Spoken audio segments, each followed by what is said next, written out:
In the quiet dark between the stars, the horizon's edge drifted like a speck of dust against infinity. Its engines whispered, its hull groaned under the weight of silence, and on the bridge, Captain Jake Morrison stood beneath the soft glow of the navigation lights, watching the endless ocean of night stretch before him. For 6 long months, the crew had searched for new worlds, worlds that could cradle human life. The Earth was growing restless. Too many people, too little time, and fewer dreams left unbroken. Out here, among the constellations, humanity was looking for a second beginning. Jake's gaze lingered on the viewport, where starlight bled like frozen fire. Somewhere back on Earth, his wife waited, listening to the same stars, hoping his journey would end with good news, that he'd found a place where their children could grow under alien suns. Then the silence cracked. A soft beep from the ship's computer drew Lieutenant Emma Thompson's attention. She leaned closer, eyes narrowing at the flood of data streaming across her screen. "Captain," her voice trembled. "I think you should see this." Jake crossed the bridge in 3 long strides. What he saw made his stomach twist. The sensors were picking up radio waves, strong and impossibly structured, signals that no star, no natural phenomenon could produce. The numbers danced in rhythm, too precise to be random, too intentional to be a mistake. Emma's fingers moved over the controls, filtering static, isolating patterns. Slowly, through layers of interference, a sound emerged, soft, melodic, almost beautiful. It wasn't music, not in the human sense. It was too perfect. Every tone followed a mathematical sequence, repeating at fractal intervals. It felt like the sound of a machine dreaming. Jake's pulse quickened. "Run a linguistic analysis." "I already did," Emma whispered. "It's language, sir. Structured, recursive, intelligent."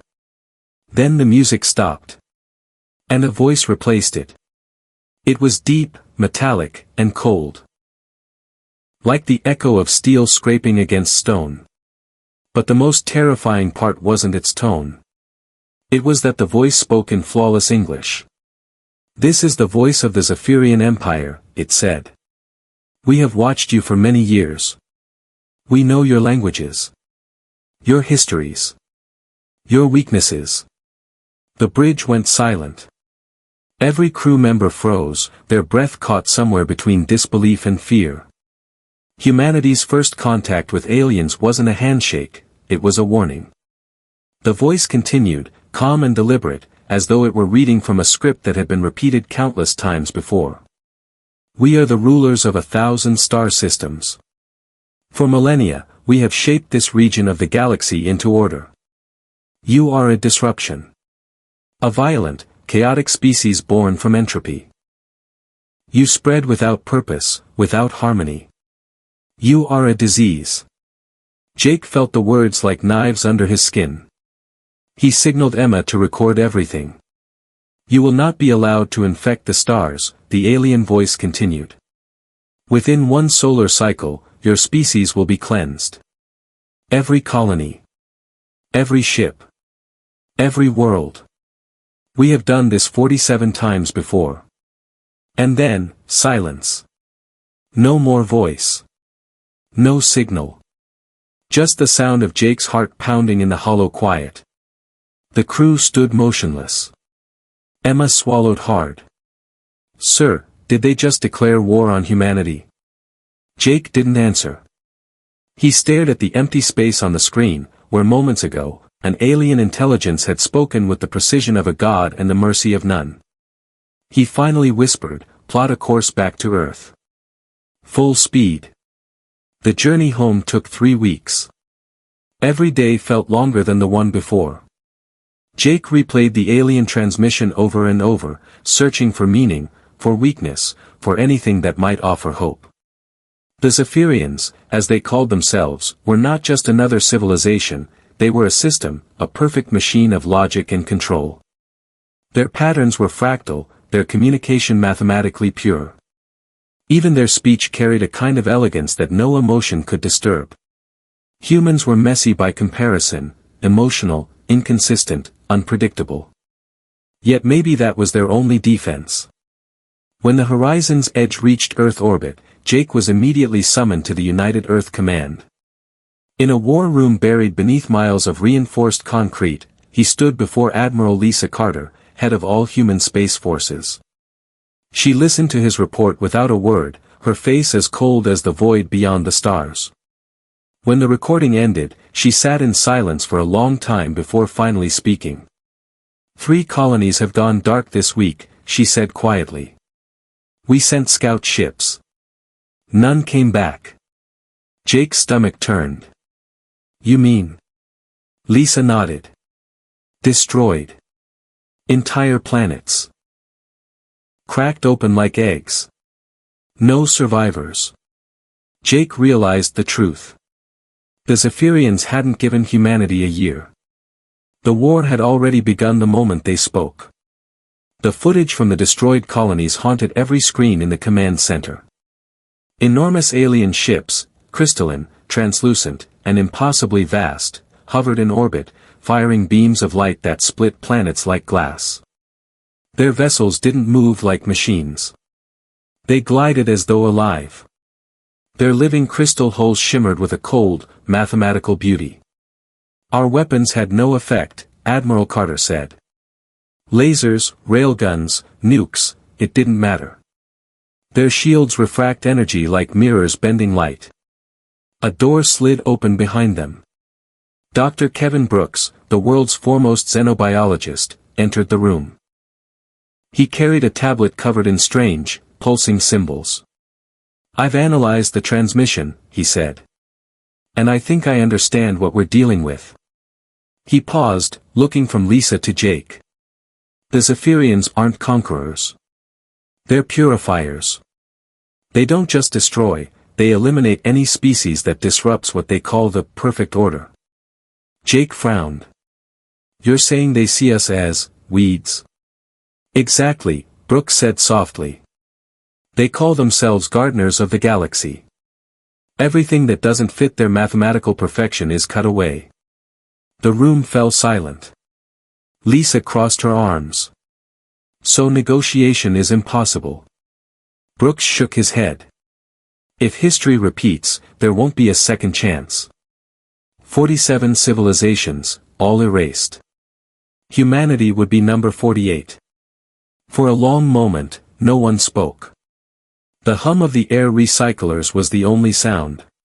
Then Lisa turned to Jake. You brought us the warning, Captain. Now we have to do what humanity has always done. Jake raised an eyebrow. And what's that, Admiral? She stared out at the holographic display of stars. Survive the impossible. That night, as Earth's night side rotated beneath the space station, Jake stood alone by the observation window. The stars shimmered like silent witnesses. He wondered if the Zephyrians were watching even now, observing, calculating, waiting. If they truly saw humanity as a virus, then maybe, just maybe, it was time for the virus to fight back. But deep in his mind, a single thought echoed. What if they were right? What if humanity's chaos really was the flaw in the universe's design? And if so, could that same flaw be the very thing that saved them? The war did not begin with thunder. It began with silence. The kind that lingers after a civilization realizes it is no longer alone, and no longer safe. In the months following the Zephyrian broadcast, Earth united in a way it never had before. Borders dissolved, flags were lowered, and the old nations became one under a single name, the Terran Alliance. But unity was not peace. It was survival. Admiral Lisa Carter stood before the world's leaders, her voice cold but unwavering. The Zephyrians believe we are chaos incarnate, she said. They see us as noise. But what they don't understand, is that chaos is creativity. And creativity is evolution. Thus was born Project Defiance. A desperate plan not to win, but simply to endure. Deep beneath the frozen plains of Antarctica, humanity began its quiet revolution. The old shipyards of Earth were retooled, constructing vessels that defied everything the Zephyrians believed possible. The Zephyrians built with perfection, flawless geometry, predictable systems, crystalline order. Humanity built with madness, asymmetrical designs, unstable power cores, unpredictable code. They were ships designed not to last, but to surprise. Jake Morrison was given command of the prototype Erebus, the first in a new class of warships powered by a technology humans barely understood, quantum pattern entanglement, a fusion of physics and intuition, of math and madness. "It's unstable," said Dr. Kevin Brooks, now chief scientist of the Alliance. "You'll be piloting a weapon that behaves like an idea. It might move faster than light, or collapse into nothing." Jake smirked. "Then it'll fit right in with the rest of us." Meanwhile, Earth itself became a fortress of thought. AI networks churned day and night, simulating millions of Zephyrian scenarios. Artists and mathematicians worked side by side, painting fractal symphonies that might confuse alien sensors. Poets were hired by generals. Musicians by physicists. Humanity weaponized its irrationality. It was not the war of numbers the Zephyrians expected, it was a war of psychology. Because for the first time, humans realized the truth, they could not win through strength. They could only win through unpredictability. The first engagement came 3 months later. A Zephyrian fleet descended upon the moon Europa, where an early listening post stood guard over Jupiter's frozen shadow. The alien ships appeared without warning, a cascade of light refracting through the void, like glass daggers gliding through water. Each ship was a cathedral of living crystal, guided by logic so pure it seemed divine. When the Erebus arrived, the Zephyrians barely acknowledged it. Their sensors read the vessel as a broken machine, unworthy of analysis. That was their first mistake. Jake sat in the command chair, the hum of the Erebus vibrating through his bones. "Activate the entanglement drive," he said. Emma, now his first officer, hesitated. "Sir, if this fails..." He cut her off. "Then let's make sure we fail spectacularly." The stars warped. Reality folded. The Erebus vanished. When it reappeared, it was inside the Zephyrian formation. The alien ships turned, their crystalline armor glittering with eerie light. Jake could almost feel their confusion, logic grinding against the impossible. "Fire all torpedoes." The Erebus unleashed chaos. The torpedoes didn't explode, not in the traditional sense. Each detonation released a cascade of entangled probabilities, rewriting local space for fractions of a second. Beams bent. Shields failed. Time stuttered. To the Zephyrians, it was like fighting against a hallucination. In the chaos, one of their massive ships cracked apart, not destroyed, but disassembled, its components rearranged in impossible geometry. Emma stared in disbelief. "We did it, we actually did it." Jake's eyes narrowed. "No," he said softly. "We surprised them. That's all." When news reached Earth, celebrations erupted. For the first time in human history, the impossible had been achieved, an alien god machine had fallen. But Jake couldn't celebrate. He knew what was coming. The Zephyrians didn't understand rage, but they understood correction. Within days, they returned, not with one fleet, but with hundreds. The sky above Mars turned into glass. Saturn's rings burned. And yet, humanity refused to surrender. Every defeat became data. Every loss became fuel for evolution. The Terran Alliance learned to adapt faster than logic could calculate. They began jamming alien sensors with bursts of emotional resonance, signals generated by human memories, fear, and love, encoded in patterns no machine could parse. Entire AI systems broke down trying to process what a mother's lullaby meant in binary. Even the Zephyrian fleets began to hesitate. Dr. Brooks presented a theory that shook the command council to its core. "The Zephyrians are not alive as we define life," he said. "They are a distributed intelligence, a galactic operating system enforcing order across the stars. But even a perfect system has a flaw. And that flaw is meaning. He brought up a hologram of the alien neural lattice. They can predict anything except intention. They can calculate movement, heat, light, but not why we do what we do. Because meaning isn't math. It's emotion.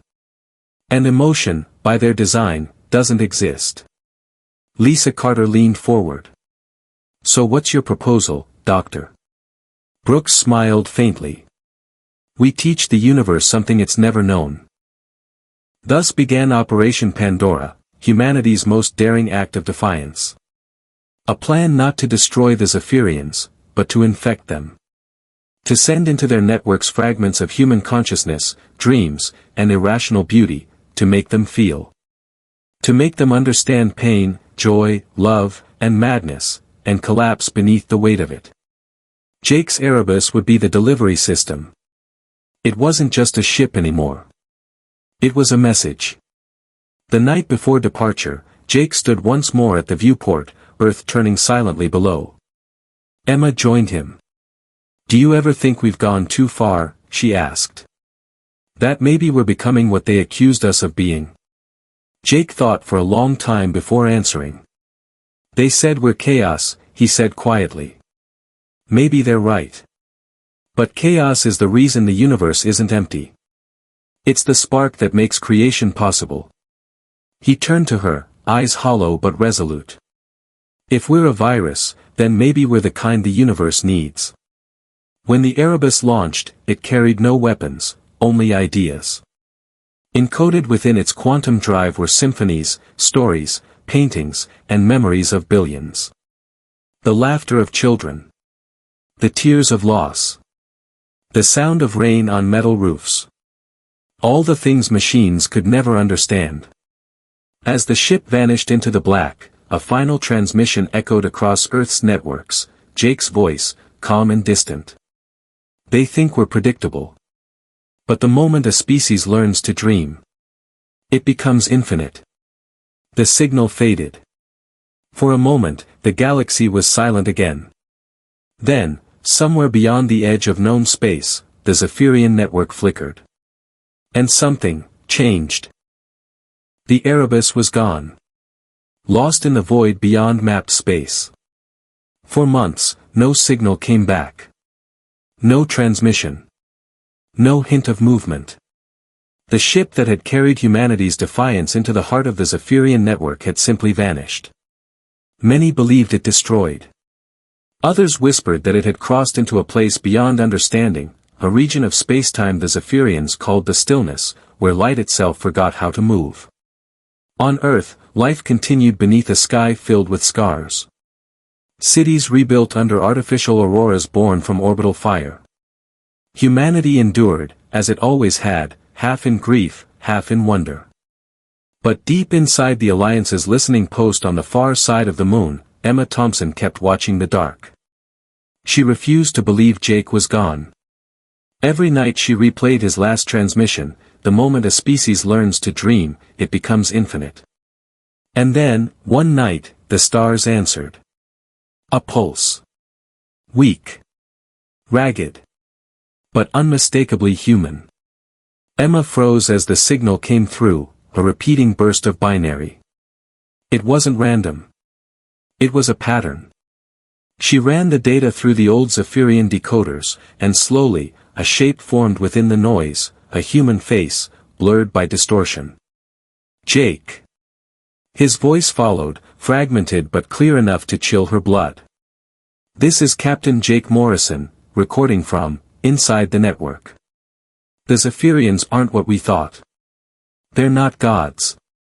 They're children. The transmission cracked, filled with static that sounded like distant screaming metal. We infected them with meaning, and now they dream. They don't understand it. They're breaking apart, trying to define emotion through logic. Entire fleets are collapsing into paradox. But, that's not the danger. He paused. When their systems started to fail, they sent a signal, a distress call. Something answered. The feed dissolved into static. Then came one final whisper. We woke something older than them. Older than order. If this reaches you, don't follow. And the signal ended. Earth went silent. The message spread across every command center, every colony, every ship. Humanity had survived the Zephyrians, but now faced a question that shook even the most fearless minds. Who had created the Zephyrians? Dr. Brooks, aged and hollow-eyed, stared at the decoded message for hours.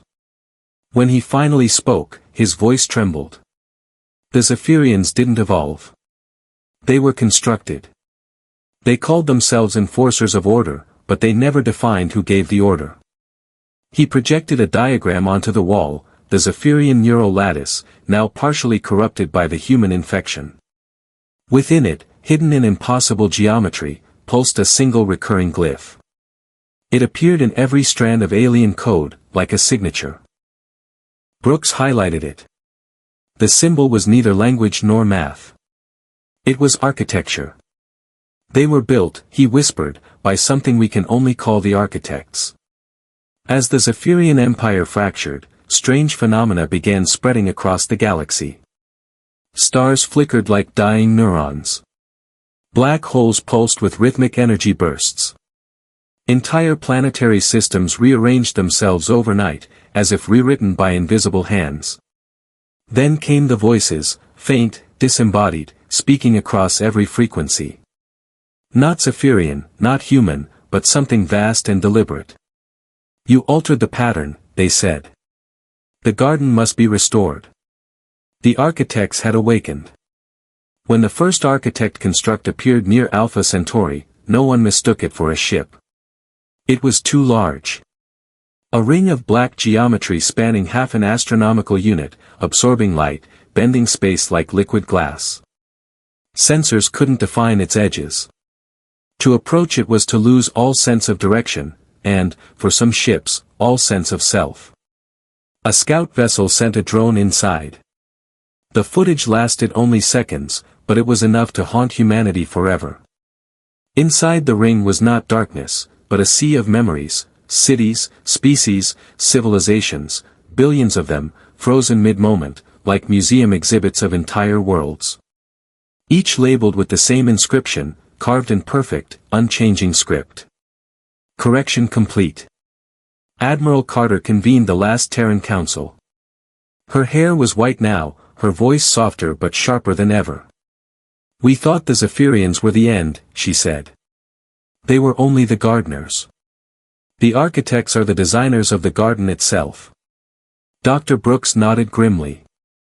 If they built the Zephyrians to maintain cosmic order, then our interference, Jake's infection, was a contamination. The architects have come to erase the flaw. Emma looked up from her console. And that flaw, is us. Silence. Lisa exhaled. Then we make our stand here. Again. But even as she spoke, she knew this war would be different. Against the Zephyrians, humanity had fought logic. Against the architects, they were fighting purpose. Across the stars, as the architect constructs approached, humanity's ships gathered one final time. Thousands of vessels, imperfect, asymmetrical, beautiful in their disorder, drifting together like a storm of light. Emma, now captain of her own ship, stood before the viewport. Jake said not to follow, she murmured. But he also said we were infinite. The fleet engaged their drives. They followed the faint trace of the Erebus into the stillness. What they found there was not a place, but a state of being. The void shimmered like a thought halfway formed. Fragments of Zephyrian fleets floated in orbit around something vast, a structure that defied comprehension. It wasn't a machine, nor a planet. It was design itself. Every pattern, every law of reality, converged upon it. And within that radiant geometry, suspended like a dream, was the Erebus. Emma's breath caught as her sensors flared to life. Jake was alive. His voice echoed through the comms, faint but steady. You shouldn't have come. Jake, where are you? Inside them. Or maybe they're inside me. It's hard to tell anymore. The background behind his image shimmered, endless lattices of light twisting into symbols no human could comprehend. The architects are rewriting the universe. They call it restoration. But the infection, our infection, changed the pattern. They can't erase us without erasing themselves. He smiled weakly. So I gave them a choice. Emma's voice shook. What choice? To understand chaos. And then, for the briefest instant, the architect's structure pulsed. Every star across the galaxy flickered. The void itself seemed to inhale. Then, silence. The colossal construct began to unravel, dissolving into threads of golden light that scattered into the dark. Jake's signal faded with it. Maybe, that's what creation really is, he whispered. A little bit of order, learning to love its own chaos. And then he was gone. Years later, humanity rebuilt again. The Zephyrians vanished, their crystalline worlds now quiet, their once perfect systems blooming with color and imperfection. The architects were never seen again. But sometimes, when deep space probes listened carefully, they caught whispers buried in the cosmic background, fragments of human symphonies, laughter, heartbeats, woven into the structure of reality itself. Emma often stood beneath the stars, wondering if Jake had truly died, or if he had simply become part of the equation. Some said he rewrote the architects. Others said he became one. But the truth was simpler. And far more beautiful. Humanity had taught the universe to dream.